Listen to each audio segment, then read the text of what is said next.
Bonsoir, je vous ai diffusé une photo, cette photo-là, je vous diffuse la vidéo. Écoutez bien, c'est écœurant, c'est de la bombe, mais on l'entendra très peu. Quelqu'un vous explique qu'effectivement, le point peut chuter. Moi j'ai juste une question par rapport à ça, cette valeur du point, parce que c'est ça qui va dans le futur être extrêmement important. On peut jouer sur la valeur du point. Est-ce que ça n'est pas le deuxième curseur? On avait le premier curseur avec l'âge de départ. Est-ce qu'on ne peut pas décider une année que finalement le point il vaudra un peu moins cher que l'année précédente? Bien entendu, vous avez un précédent. Excusez-moi de revenir à l'Arco-Agir, mais c'est le régime par points qui existe en France aujourd'hui et qui concerne des millions de salariés. Il y a eu des périodes où les partenaires sociaux ont diminué la valeur du point. Donc on ne peut pas faire confiance à Jean-Paul Delevoye quand il dit aujourd'hui la valeur du point ne baissera pas. Alors, si vous lisez bien la totalité de son document, à l'article au chapitre gouvernance, vous verrez que le rôle du conseil d'administration et du gouvernement, c'est compte tenu de la situation économique de pouvoir faire évoluer la valeur du point. Alors, je donc, rappelle, elle n'est pas si automatique que ça. Oui, mais enfin bon, on peut décider que ça ne baisse pas. La règle, en tout cas dans d'autres pays, c'est de pouvoir se dire, c'est ce comité ad hoc, il y a 26 membres, 13 représentants des assurés, 13 représentants des entreprises, etc.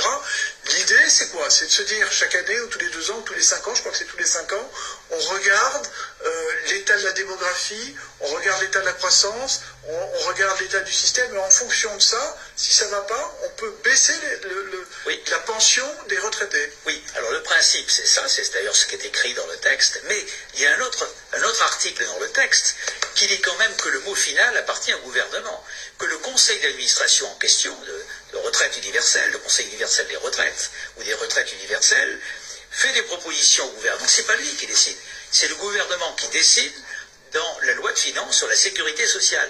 Donc c'est plus un organisme d'études, flanqué d'ailleurs d'un comité d'experts, qu'un organisme de régulateur. Et le cas de figure dans lequel le point décroche totalement, ça existe, ça existait en France de l'Arco-Agir, et vous avez un cas encore beaucoup plus éclatant, c'est la Suède, puisque ce système est directement inspiré de la Suède. Moi j'ai bien connu, après 2008, l'histoire de la Suède.